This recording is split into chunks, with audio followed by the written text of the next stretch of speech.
Welcome to episode 9 of Tales from a Disappearing City. I'm here with Ben McCusker, owner of Audio Illusion Recordings, releaser of lots of weird, banging electronic music over the years, also part of the Dead Silence Syndicate, and good friend of our guest on the last episode, Simon Dexicist. All right, Ben, how you doing today? I'm very well, Neil. Thank you for having me on. It's a pleasure to be in the disappearing city. Yeah, we're all in the disappearing city, I think. Yeah. All right. So yeah, like I normally just start off by just sort of getting like some initial sort of ways that you got into like the music sort of stuff. What sort of music were you know, first piqued your interest? I mean, obviously, like growing up, the first music that I think most people probably get, if they're lucky enough to have a family, is influences from their parents. Do you know what I mean? So the earliest music I can really sort of remember was like tapes playing, mostly in the car. Do you know what I mean? And stuff like that. And they were all like from my dad, like compilations, really. Do you know what I mean? Of different stuff from the early '80s. You know, which kind of covered, you know, some of it was great. Some of it was maybe slightly questionable, but I won't stitch him up like on air. Do you know what I mean? He did quite like Kate. Yeah, was it chart music or was it like there was a bit of chart music and sort of stuff like that, but it was like it was all over the shop, really. Do you know what I mean? He was sort of into his kind of rock. It was the '80s. Do you know what I mean? He would have been, however old he was, in his 30s or something. I think a lot of people at that time were into that sort of music. So that was like the sort of like the first sort of music I really sort of came across was like cassette music. Do you know what I mean? Even though there was a record collection upstairs in the house, like me and my brother, we were not allowed to touch that. Do you know what I mean? That was out of bounds to the kids. Yeah, I mean that was a big thing, really, wasn't it? With all that, with like the record player was kind of sacrosanct in the family. And yeah, did you ever like sneak records on, or were you too scared to do that? 100% we did, Neil. Do you know what I mean? As soon as he was out, you know, if he's at work, then we're up there, you know, and yeah, you'd be in there with your grubby little fingerprints all over his pristine vinyl. Do you know what I mean? And then as the years went on and the whole sort of like scratching thing sort of came along, then obviously you got to have a go, haven't you? You know, and like that didn't go down very well at all. But like I say, you know, the earliest music that I was sort of like forced to listen to or like got to there was just, yeah, mostly in like cassettes in the car and mostly sort of pop related stuff, you know. And then as far as going to like buy records, it was like, you know, the obvious ones that most people from the south of England and the north of England probably did it. You know, your R Price, your Woolworths. You know, the places records were available, you know, you'd spend a bit of your pocket money there, wouldn't you? You know, and everyone who's into music has got the same story. That is where everyone started, down the high street. When did you first start buying records? Yeah, I mean, I guess it was probably 82, 83, stuff like that. You know, some pretty dodgy records that would have been there. You know what I mean? I've still got a few of them, actually, some of those sevens. Right, coming in, you got to own up. Like Simon Brown, like owned up to buying Shakin' Stevens' Green Door. So can you? Yeah, that would have been in there. The Shaky would have been there. Thompson Twins, they might have even been in there, and I hope that didn't come out a little bit later, or I'll be really embarrassed. Do you know what I mean? Yeah. Yeah, Thompson Twins is all right. Yeah, Thompson Twins is all right. Yeah. There was probably a bit of Kershaw, a bit of Haywood, I seem to remember. There was definitely the Ghostbusters theme tune. That would have been there, 100%. I can remember that. 7 inches, yeah. And then probably a little bit of a sort of a break from that, you know, from buying records for a little while. And then the first sort of records that I would have sort of bought for myself would most probably have been Streetsounds, compilations, things like that. You know, that was like high street music, wasn't it? That was like your own choice, you know, before you've actually gone out venturing to buy records. Yeah, well, I guess the good thing about them Streetsounds records was they compiled all the imports onto like a format that, yeah, as a kid, like when you weren't necessarily going to some exclusive import shop to get it, but they gave you all the imports and an easy way to get them. That's right. It was all there for you. I mean, I don't even know what year that all started. I guess it was probably like 83 is a guess for me. I've got a feeling they went before then, because some of the first Streetsounds I bought were not the electro ones. They did have the soul and funk. I mean, I talked with Simon a bit about this, about the early sort of jazz funk scene. I don't know if that was relevant. You know, because well, actually, you didn't actually say what area you grew up in, Ben. What area did you grow up So in? at that time, we were down in like Esher, just not too far from Kingston on Thames. Okay, yeah. And that would have been where we were. So like, but when we were shopping, but you know what? Actually, a lot of the record buying actually sort of would have gone down. Yeah, Kingston, and it also would have gone down a lot more when we got given extra pocket money when we were young. So when we were like visiting our grandparents, so Bromley and South Wales, because you know you get like fed a little bit more money when you like get taken away from home, don't you? Okay. So like Bromley, our price would have been down there. Bromley Woolworths, and then also like Porthcawl, South Wales, where we spent a lot of time up there when we were kids to sort of get out the hustle and bustle. So you're buying a lot of Welsh pop as you grew up, yeah? Mate. Yeah. Yeah. Okay. Cool. Yeah. All right. So yeah, I think because we were saying about the street sounds, yeah. Cause, I think the first ones I got were like the jazz funk and the sort of soul, you know, because that was quite big in South London where I was. I don't know if that was big over your side. Or I think I was a little bit young for that, to be honest. Yeah, exactly. You might not have been. And then I know they brought out the Electro ones. Was it the Electro ones that you got then, the compilations? Yeah, I think the first one I bought was probably number 6. So I reckon that was probably about 84, I would say. I reckon that was. Yeah, it sounds about right. I mean, the years and that are quite hard to take back, aren't they? But yeah, you know, number 6, number 7, they were like prized possessions to me, you know. Yeah, do you remember some of the tunes, like in particular, that were on them? I mean, was it UTFO on that one? On 6 and 7? God, I can't really remember. I've got more like kind of like recollection of the tunes from sort of like 9 and 10 and 11, because that was I think it was UK. I think it was Electro 11 where they started advertising UK Fresh. Okay. You know what I mean, that was about to be a thing.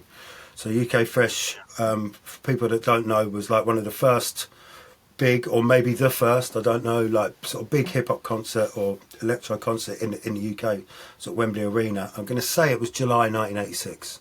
I was 10 years old at the time, and we'd sort of discovered that, you know, that was where it was sort of being advertised through mostly. You know, there was like a sticker on the 12-inch, there was a sticker on the cassette, and that was like the launch where they sort of first started advertising that. I could be wrong, it could have been a different release, but that's how I remember it. And that was the thing, you know. And at that time, it was all sort of moving on. My brother was into electro and sort of early hip hop, as it was at the time. Mike Allen, Capital Radio. I think he had 2 shows a week. I think it was. Did you listen to that as well? Then did you, or religiously? Like that was the thing for us. That was like religiously listen to that. We used to sit there, you know, with the double tape deck, record it, edit out the adverts, and sort of end up with like tapes of you know, just solid music, which in actual fact, like years later when I listen back to some of the tapes, I actually quite regret that we edited out some of the adverts, because some of the adverts were absolute gold. Do you know what I mean? They were like, and they really date it as well, don't they? Yeah, they make it sound what it was. You know, they were always like advertising places on Petticoat Lane and stuff like that, you know, shops on Petticoat Lane, and all sorts of weird sort of wonderful stuff from the 80s, you know. Yeah, get your sheepskin down Petticoat Lane. It was pretty much that, yeah. Yeah, so that was our thing, you know, me and my brother, that was it. I was probably about 9 or 10 years old at the time, and we'd record that religiously. So yeah, back in them days, you know, Capital Radio, obviously, you know, it reached out all of London and the suburbs. So that was like kind of like, you know, it was easily accessible. Mike Allen had a show on there. There was 2 a week. I'm going to say it was Wednesdays and Fridays, but you know, again, I could be wrong. You know, we're going back 40 years or something. You know, basically, Mike Allen was like right there. So at the time, from my angle, like where I was, is you got these Streetsounds compilations that were coming out that we're buying and loving. Do you know what I mean? They're advertising a thing called UK Fresh. We're listening to Mike Allen religiously. There was a couple of other shows. There was Radio London as well, but Mike Allen for me was like more on the pulse of what was coming out in New York at the time, you know. He used to play good tunes, didn't he? He was on it for the tunes. Yeah, it was like, you know, it was completely like right on the button, you know, like if it was new and it was out, it was played. Do you know what I mean? And he'd have them fresh, you know, he'd have them on promo, he'd have them before they even got released. So it was all there. I'm not talking about Grandmaster Flash or anything like that, even though, you know, if they did have something out, he'd play it. But, you know, it was like MC Shan, who back then was known as MC Boob, stuff like that, you know, like New York, like brand new. They had a guy on there, his name was Chuck Chill. I don't actually know who Chuck Chill was, but he would come on every week. It was called the Chuck Chill's Juice Report. And he'd be in there and he'd give you like the brand new lowdown of like who's released what, who's having a beef with who, do you know what I mean? It was like a sort of like a news flash from New York. Was that Chuck Chill Out, was it? Or was yeah, that, Chuck was that Chill. different? Chuck Chill, he was called. It could be. I don't know who he was. We'll have to look it up. I probably should have done my research before mentioning it. But No, that's fine. Yeah. So yeah, there was Chuck Chill's Juice Report. He also used to do this kind of thing where, like, you know, listeners could like ring in and like bust off a freestyle. Do you know what I mean? So there'd be a beat. And then the people would come on and they'd rap, and they'd have winners. And I'll tell you who was, funnily enough, the person who was the hands down winner on that, on the phone in freestyle thing, was Silver Bullet. Before he released the stuff, yeah, he was like the winner. Do you know what I mean? He used to come on with like other levels, do you know, and do his thing. Was he called Silver Bullet then? No, he didn't go under the name of Silver Bullet then, I don't think. Do you know what I mean? I can't remember, but I know he definitely did it. They were really good, you know, so it really was like a kind of A to Z 360 of hip-hop in the UK or London at that time, you know. That all sort of like, through there, you're discovering that shops like Groove exist, because like they would be advertising on Capital, or if not advertising, like mentioned. I can't remember exactly. So like from there, you know, you'd like jump on a train up to town, down to Greek Street, in there, you know, get the tunes from Groove, which were expensive, you know. Yeah. It wasn't like you could go in there and bust out by 4 or 5. It was like you go in there and like they ain't going to have the tune that you wanted. No, exactly. Yeah. I mean, that started my search for a lot of these records, that I'd hear them and then I'd go in there and, yeah, obviously, like we know, like sometimes they'd only get 10 or 20 copies of the record in the country. That's right. I remember you guys mentioned this before, didn't you? For people that don't know about Groove, it was like an interesting shop, because it's like, you know, like dance music shops and hip hop music shops have always been like sort of owned by like people who would like, you'd sort of expect to own the shop, but there wasn't. The shop was owned by like a quite elderly woman, I seem to remember her being, and I think her 2 sons were involved. I think her name might have been Jean, but I could also be wrong there. And, you know, you'd go in there, and I remember like one of the most memorable records I bought from there, I remember it was the day, I just got a little bit lucky, and it was the day that LL Cool J released his radio album, which, you know, like LL Cool J, a lot of people laugh at the word LL Cool J these days, because, you know, he's released some questionable music, but in those days, you know, like, the guy was the sound of Queens, you know, he had that sound. I remember walking out of there with that album, chuffed to bits, you know, and we were like, me and my brother, we must have played that like a million times. The cover is fantastic of that as well, isn't it? Yeah. Straight up like twin deck stereo, isn't it? Yeah, exactly. You can't get more early 80s hip-hop iconic sort of cover.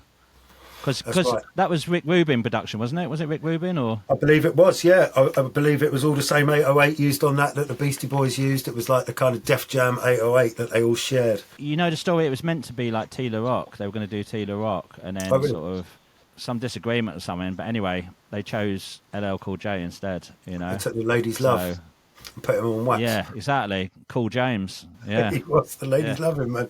I bet they still love him to this day, to be honest. Neil, he's done very well for himself. But like I say, for me, that album was groundbreaking at the time.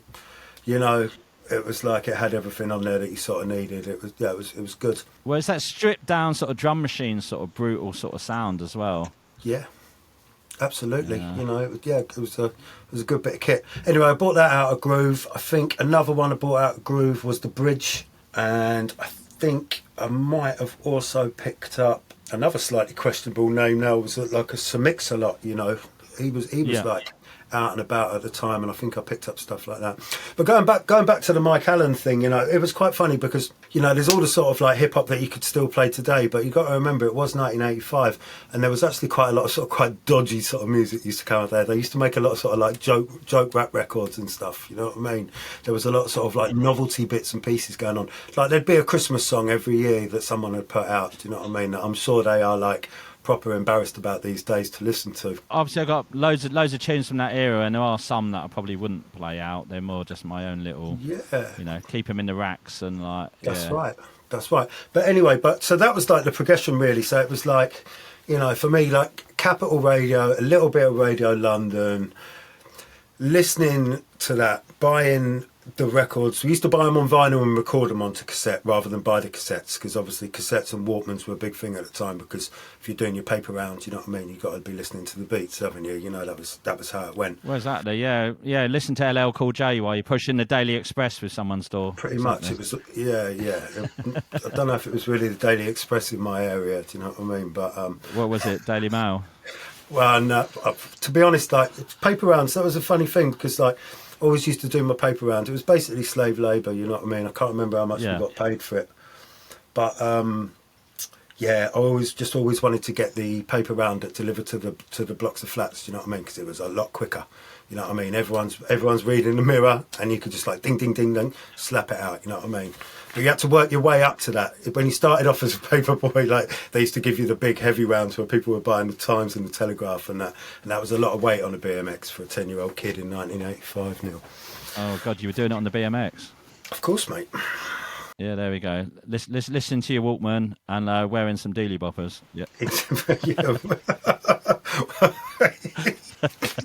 With your leg warmers rolled up. It's almost like you were following me around. I don't know. Exactly. I don't know. Anyway, let's change the subject. Anyway, look, back to Mike Allen and Yeah, of course. Let's get back up to... Yeah, that was it. You know, so the build up into UK Fresh. But anyway, so the situation is at this time it would have been 1985. Do you know what I mean? I've been 9 or 10 years old. My brother's going to UK Fresh with his mates. Like, he's going. He's got the tickets. He's 3 years older than me, my brother. He's going. He's got the tickets, and like, I'm the younger brother. And I tell you what, I'm not getting left out of this. You know, so I am in. Right, I need to go. And I'm pestering. I'm like, I want to come. They're like, nah, there is no way you are coming with us to Wembley.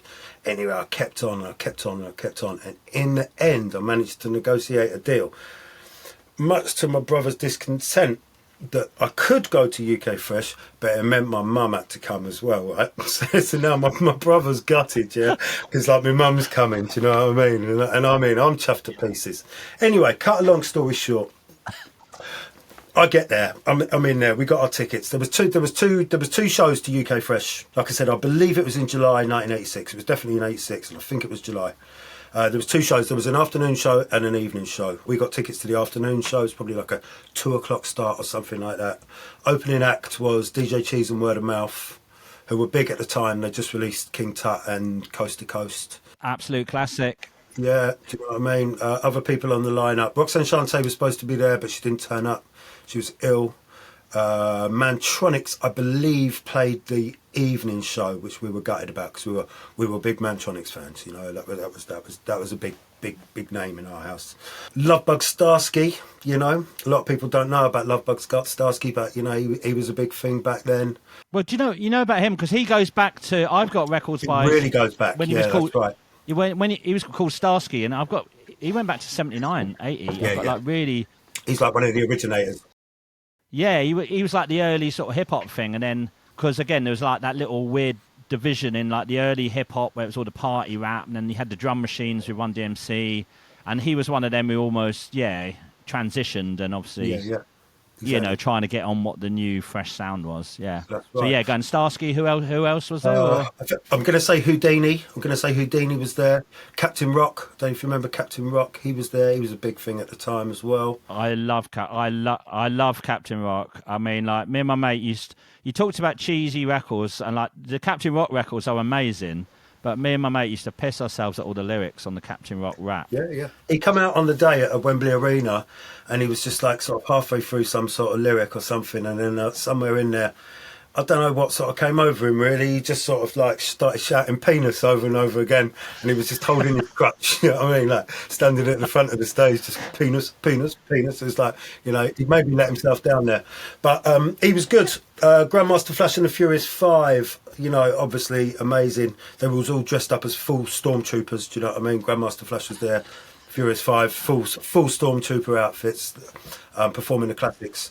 Rocksteady crew on the floor in front of the stage, like, you know, with full burn and all that. And if anyone doesn't know, well, everyone knows who Rocksteady are. I took away from that day. I took away a couple of memories which I will never ever forget. And one of them was the beginning of the show. And how the show started. Mike Allen, by the way, is the host for this. So he's there and he's coming out like blah blah blah. Welcome to the stage. Opening act, like I said, DJ Cheese and Word of Mouth. DJ Cheese on the turntables. They've got like a sort of projector screen, which for 1986, you know, was quite a thing to have like a big screen there. And he just starts the set. How the set started was with the Good Times sample, you know, like Good Times, but he just had it super slow, Good Times, and he just back to back cut it quicker and quicker and quicker until it was Good Times, till he couldn't till his hands were just going mad, and then spin back once he lost control of it, and then straight into Coast to Coast, you know. And it was like, and I remember from that moment, Wembley Arena, 10 years old, I just looked at it and thought, I'm in. Yeah. Amazing. You know what I mean? Was it busy? Was it full, or was it like? Do you remember? Or yeah, it was completely sold out. Yeah, both shows. Because it's pretty big, isn't it? Wembley Arena. It's pretty big event. Yeah. Sold out. Yeah, it was good. It was amazing. What sort of age group was it in the audience? Was it like, you know? Because I didn't go UK fresh. I was, like I said, I was a bit older, and I was probably, I don't know. Was it a younger audience, or was it all mixed up, all different ages? It was a very mixed audience. I wasn't the only person to be there with their parents by any stretch of the imagination. There was actually quite a lot of mums and dads there. My mum was getting hit on lots actually by other parents. Do you know what I mean? She really enjoyed that bit. Maybe Captain Rock was shouting to your mum. That could be what he had in mind. I don't know. Very mixed racially and age-wise, but I'd say, like, you know, the youngest people there were probably like my age, 10. It would be, I think, any younger, and like, you know, you'd have been taken there against your will. Through to the oldest, I would say mid to late 20s. Yeah. Do you know what I mean? We said it was mixed racially as well, so it was definitely like black and white kids there.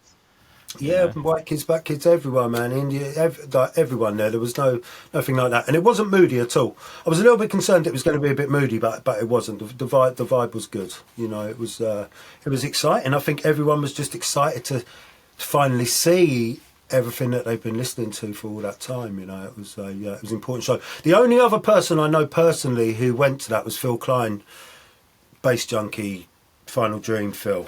Like, yeah, he was there. And that's one of the reasons how we became good mates, actually, was one night after a party, like sitting there talking, and like went back into like old school hip hop and stuff, and it turned out he was there as well. So that's one of our little sort of things that we have in common, that when we get really drunk, we discuss it still to this day. Yeah, sure. Like, did they do any souvenirs there? Any like T-shirts or stuff like that? Yeah, there was T-shirts. There was like programs. I did have the program, but it got lost in the ether over the years. Yeah, it was a good day out, and yeah, like I say, for me, like musically, for those days, that's kind of like a what's the word? Like a pinnacle point of deciding that the music that I was now going to be like well into for the foreseeable. I mean, for such like a big event like that. The music is surprisingly good, isn't it? Like, yeah. You know, there's not, you know, like I said, there's certain elements of cheesiness, but not really. There's loads of quite actually hardcore sort of acts, and so getting that mixture of people in a big venue, it's like. Yeah, there was a couple of questionable bits from the UK there, because it wasn't all US artists. There was a few. Okay. I can't even remember the name, but they called Full Force. I do have some early UK help. I've got one called Rapologist Hip Hop Beat, which I actually love, but that is quite cheesy. But that's 84, 85. I'm pretty sure it is. I got it on a white label. Yeah. And there's one of the lines is something about your socks, and then it goes, "Oh, doing your mocks." Yeah. Which I always thought was a good rhyme. Yeah. But there's a few dodgy rhymes. You know, that was the thing with 80s hip hop, is that, you know, the rhymes weren't great. I mean, we always used to laugh about Byron Davis and the Fresh Crew, didn't we? You know, where the hands are quicker than the eye, which is an amazing track. You know what I mean? We're both owners of that vinyl. I think I've got it twice, because I found my original copy and I bought another one down in Greenwich years later. Yeah, and I got it 3 times. Yeah. Yeah, he is quicker than the eye. But yeah, he's got more rhymes than the gears on a bike, hasn't he? Exactly. Yeah. Well, like a 5-speed racer. Yeah. Let's not forget it was 1985 and bicycles only had 5 speeds. You know what I mean? So he's got at least 6 rhymes in there, that boy. And even better, Betty Crocker can do a better mix. Which, you know. Yeah. I had to actually like find out what Betty Crocker was. It's like cake mix, isn't it? it's like cake brownie mix. Yeah, Yeah. exactly. Yeah, you know, not exactly NWA. Yeah, Yeah, but you know, it's all good. It's all good. Yeah. But you know, like out of there, you know, obviously, and the Mike Allen thing went on for quite a long time after that. Like I said, I think that was launched '86. So I'm going to say that was probably like Electro 11. I think it was. And then they carried on up to, I mean, I don't know. There was at least another 5 or 6 of the Electro releases. I think they went into the 20s, or like I've got a feeling they changed from being called Electro to hip hop. That's right. Like somewhere they went from like Electro 11 to like, and maybe even it was Hip Hop 11. I don't know. They sort of. Yeah, it morphed. The name changed over. Funnily enough, like not so long ago, one of the guys I was working for, and I've actually got a T-shirt with like all the pictures of the covers from those releases, and I wore it to work one day, and he turns around to me and goes, "Oh, that's really mad," and it was actually his wife's brother that did all the artwork for those records. Oh, amazing! Which was so that was like a little moment. So. Yeah, I'd love to pick his brains over it actually one day if I ever meet him. Yeah, it'd be great to have it'd be interesting because they were so iconic, them covers. Yeah, very formulated. You know, they had a concept, didn't they? The concept was the number, and then the sort of the rest of the content just sort of followed it through, didn't it? And then sort of coming out of that, you know, 86, 87, 88, you know, like my next sort of like real love, like in that sort of music was, you know, KRS-One and BDP. You know, that album By All Means Necessary or By Any Means Necessary, I forget now. You know, that for me, that was like, I loved that album. You know, I would listen to that like over and over again. There was a whole load of tunes, you know, You're Slipping, Nervous. Nervous is an amazing track. You know, so that was it. You know, that was it sort of like, but yeah, you know, that was all good stuff, you know. And then for me, like musically, it's sort of like, came in there and I was kind of into my hip hop, and then I had one of those sort of like turns, like sort of like a lot of people do, you know. I would have been sort of like 14 or 15 years old. It would have been about 1989, and I sort of like just sort of lost my love for music a little bit. Do you know what I mean? I started going off into other things. We were into skateboarding at the time. Skateboarding, you know, and following things like the Power Peralta stuff, Fresher magazine and stuff like that. And there was a bit more of sort of like a rock influence that would sort of come through. Just sort of followed that really because it went with more what I was really into. I was really into skateboarding. That was what was going on. That was what was people listening to. So the electronic vibe sort of like slipped away from me a little bit for a few years. And then this one day we were like, going to go down to Southsea Skate Park in near Portsmouth, and this fella who used to skate at the same ramps as us, his name was Jake. Later on we called him Jake the Fax. Like, he comes back into the story a little bit. I remember he was like, right, and anyway we jumped in the car and he was like, right, okay, like, and he was super hyped up about something, and he was like, you know, he had this tape and he was like, you got to listen to this, and it was a recording of a station called Smart Boys FM. And he couldn't be more excited, this fella. Like, he literally couldn't be more excited. He was like, you can't wait till you hear this, man. And he put this tape on, and I remember sitting in the back with this chap called Simon Shonnin, and it just went, and I was like, what the fuck is this? And he was just like, this is it, man. Like, this is the sound. And that was the first time I ever heard Acid House. You know, that would have been summer. I remember it was a hot day. And that would have been summer '89, I reckon, and that I can sort of pinpoint down because I know where I was in 1990 and that weren't there. So that would have been '89, the first time I heard it. And to say I didn't get it, right, is an understatement. You know, I was just like, what is that? You know, he was just like, yeah, and he was like, you know, and then he played it through, you know, 90 minutes of it, and he was like, and I've got another one as well, and we were just like, oh man, like Jesus, like. What are you listening to? You know what I mean? And then, you know, the world moves in mysterious ways. You know, who would know that? Like, that time, just slightly less than like 2 years later, I would completely get what he played to us that day, and would like to listen to the tape again and find out what the records were called. You know what I mean? It was like, wow. Yeah. So yeah, things go. Have you still got any connection with him, or is he still about? Or is this fella Jake? Yeah. Well, funnily enough, like I'll come back to him in a bit because like regarding sort of electronic music, like, you know, sort of like as it went on, we moved into like sort of 1991, and I caught wind of this like organisation kind of near us called the Fear Teachers, who were doing like parties in forests and commons and sort of places like that. And I've rolled down to one of these parties one night and saw what was going on, you know, and there was like a kind of, you know, 2-stack sound system, like an old orange canvas tent. You remember those sort of tents that you could like stand in? You know how they were in the old days? They were like an orange sort of A-frame tent, I guess you could call it. With a set of turntables in it, one strobe light and a smoke machine, you know, out in the forest. And like these boys were just like busting out sort of, you know, acid house and sort of like early hardcore, I guess, Detroit, but like a complete mix, you know what I mean? A piano house into a Detroit track into like Blaps Posse or something, you know, like it carried there was no genre, you know, it was just like that. And I remember like the first time I went there, I was like, yeah, like that was impressive. Like I really enjoyed that. Do you remember who the DJs were? DJs then, Andy, it would have been, I know them all now. Andy Parks, Cy Brown, who you spoke to last time. A guy called John Cox. I'm not quite sure where John is now. He was good. There was another chap, I think Chris Hawkins as well. He used to play as well. They were kind of like the main four, I think, to the best of my memory. And yeah. And anyway, like I went to this like first rave, you know, and I was like, yeah, I kind of enjoyed it. You know, it was like in the sort of back of my mind. And then when I went back for the second time, I went back with a friend of mine that I'd met at college, whose name was Adam, and it was his elder brother Brett who was organising these things, or one of the people who was organising these things.